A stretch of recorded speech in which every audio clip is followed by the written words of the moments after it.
Welcome to Volatility 411.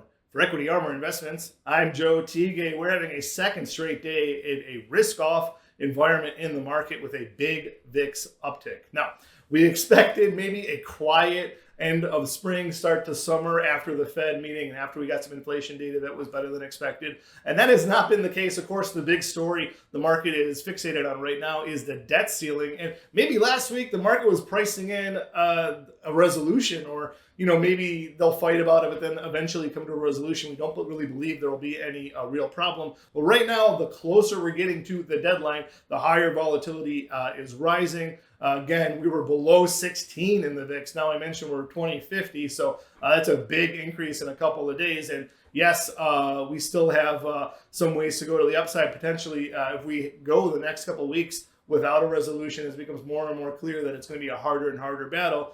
We'll have to watch and see how that plays out. I think the base case is that something will get done, and the base case is that something will get done too late. So how much damage does that do? What does that mean for the economy? What does that mean for the soft or hard landing chances? All that remains to be seen. So we are seeing, as I mentioned, a risk-off trade. The lion's share of the gain so far this year in the S&P 500 has come from the largest big cap tech companies. We're seeing technology getting hit today a little bit harder than the S&P 500. A couple of days like that, we'll start to see some unwinding. People worried about these valuations, which were fueled by the tremendous potential of AI.